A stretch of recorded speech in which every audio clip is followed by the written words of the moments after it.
La Terre. Sur notre planète, la Terre, l'homme dispose de très vieilles sources d'énergie bien cachées. Il y a des millions d'années, des matières organiques, des végétaux, des animaux marins, se sont décomposés au fond des mers. Des millions d'années pour que des matières organiques se transforment en pétrole et en gaz, en énergie fossile. Puis, les arbres des forêts entières se sont décomposés à leur tour, génération après génération. Loin, tout au fond de la Terre, des millions d'années pour que des forêts se transforment en énergie fossile. Oui, des millions d'années pour que naissent le pétrole, le gaz naturel et le charbon. Des énergies qui ne se renouvelleront plus jamais. Depuis peu, l'homme a su trouver au fond de la Terre ces énergies qui ne se renouvellent plus. Voici l'histoire de ces énergies non renouvelables.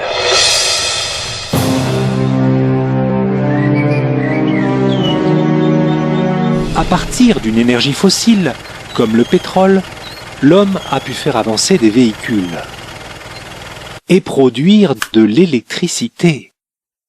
C'est vrai, c'est bien pratique, mais plus on roule en voiture à essence et plus on consomme de pétrole. Mais grâce aux énergies fossiles, l'homme peut surtout alimenter des centrales pour produire de l'électricité.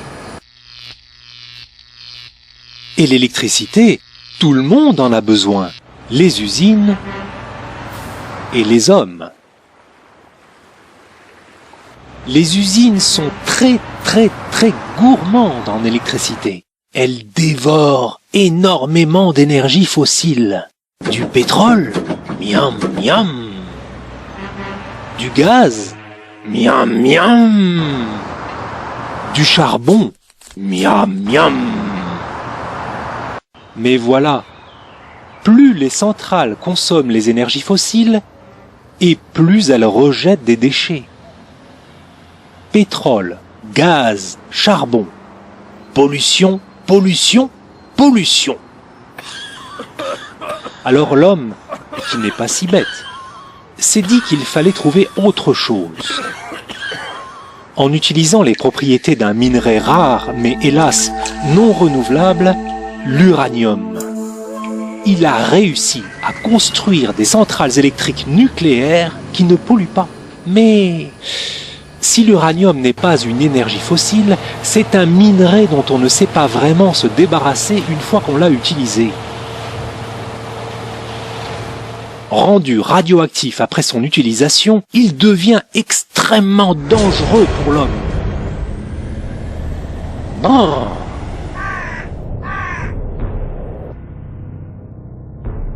Énergie fossile, pollution. Énergie nucléaire, pollution. Mais pourquoi les utilise-t-on? Eh bien, parce que les énergies non renouvelables ne coûtent pas si cher, même si elles ne sont pas éternelles.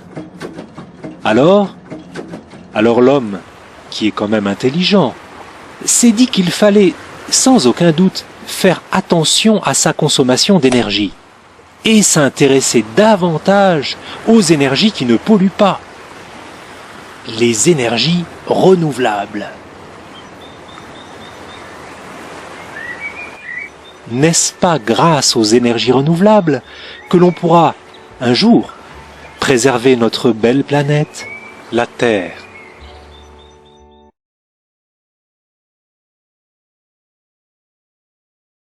La Terre.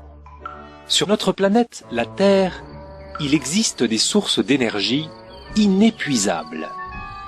Des énergies naturelles qui ne s'épuisent jamais. On les appelle les énergies renouvelables. Le vent ne s'épuise jamais quand il fait tourner les éoliennes. L'énergie éolienne se renouvelle sans cesse. Elle peut faire tourner des moulins et avancer des bateaux. Mais elle permet aussi de créer de l'électricité grâce à d'énormes éoliennes. La rotation des hélices alimente une turbine placée à l'intérieur qui produira du courant sans abîmer notre planète. L'homme devra peut-être s'habituer à la forme de ces nouvelles constructions.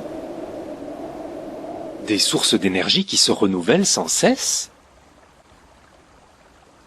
Cherchons encore un peu.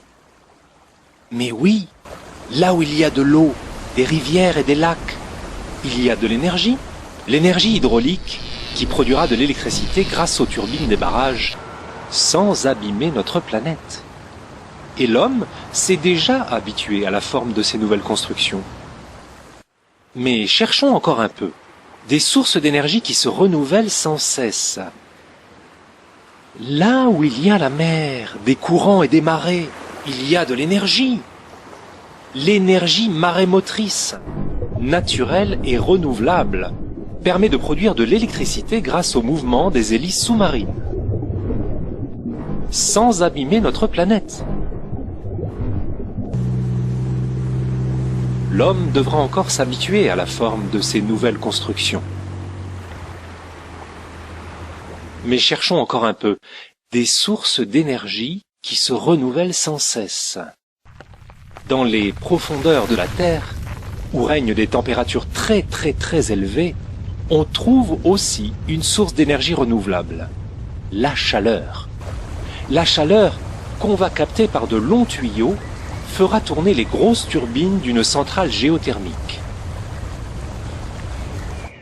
sans abîmer notre planète. De la chaleur? Mais il suffit de lever le nez. Qui dit mieux que le soleil? L'énergie thermique du soleil peut être captée pour transformer de l'eau froide en eau chaude, bien sûr.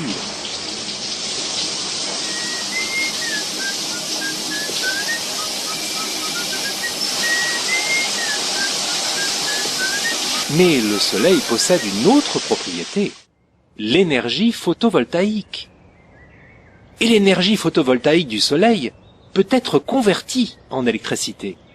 On peut installer des champs entiers de panneaux photovoltaïques, à condition de s'habituer à la forme de ces nouvelles constructions.